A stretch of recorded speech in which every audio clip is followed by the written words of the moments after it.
You've been wanting the same thing for months, maybe years, and the distance between you and that thing hasn't closed by a single inch.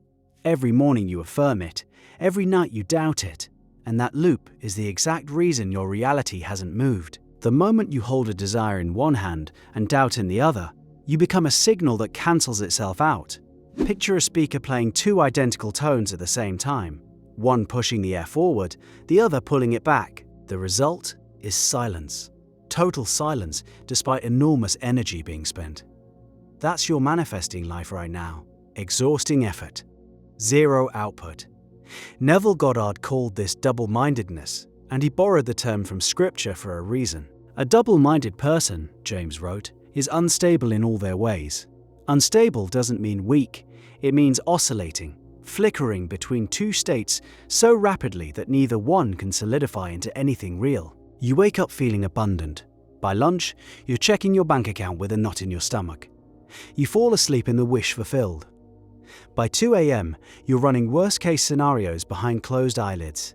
Each of those moments, taken alone, carries genuine creative power. The feeling of having your desire, that's a broadcast, a clear directional signal sent into the field of consciousness.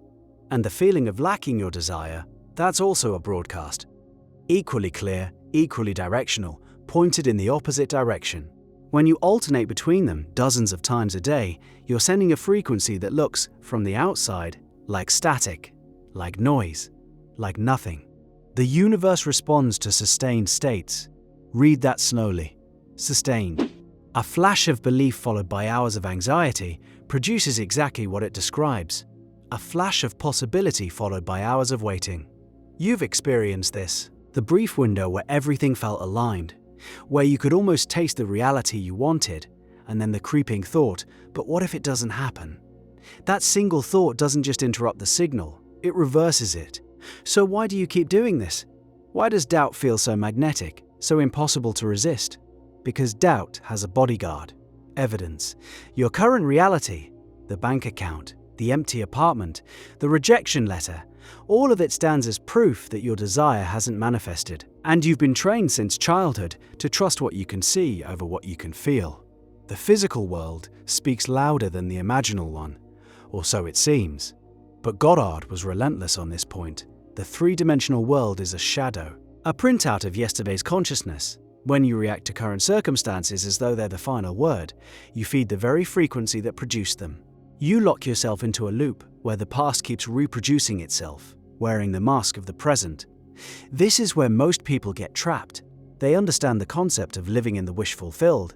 They can do it for 10 minutes during meditation, maybe 30 on a good day. But the moment they open their eyes and see the gap between inner assumption and outer reality, they flinch. That flinch is the oscillation, and it's more destructive than outright disbelief. Someone who flatly doesn't believe in manifestation holds a consistent signal, a low one, but consistent. Their reality reflects that consistency.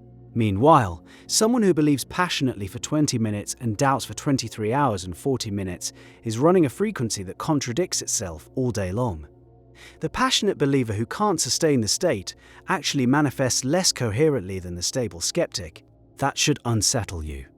The question that changes everything isn't how do I believe harder. Intensity was never the issue. The question is, how do I stay in one place long enough for reality to catch up? Goddard's answer was the state.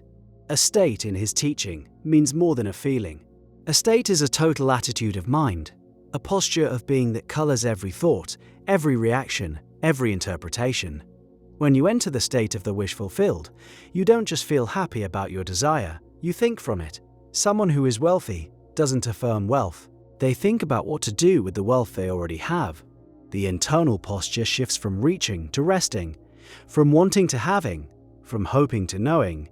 The challenge is that you've probably lived in the state of wanting for so long that it feels like home. Wanting has furniture in it. Wanting has a daily routine. You know where everything is in that state. The anxiety corner, the hope window, the doubt closet you open every night before bed. Moving into the state of having feels foreign. Unfurnished. You walk in, and your first instinct is to walk back out because the emptiness feels wrong. That discomfort is the threshold. And most people turn around right there. Staying in an unfamiliar state requires something Goddard rarely gets credit for emphasizing: discipline. The mental diet he described, refusing to entertain thoughts that contradict your assumption, is one of the most demanding practices in any spiritual tradition. You're asking your mind to ignore the loudest voice in the room, which is your physical senses, and listen instead to an inner conviction that has zero external support. Every part of your conditioning rebels against this. Your logic rebels, your memory rebels, your five senses rebel. And in that rebellion, doubt doesn't just knock on the door, it kicks it in. The people who break through this aren't the ones with the strongest willpower. They're the ones who learn to catch the oscillation early. The gap between desire and doubt has a texture you can learn to recognize.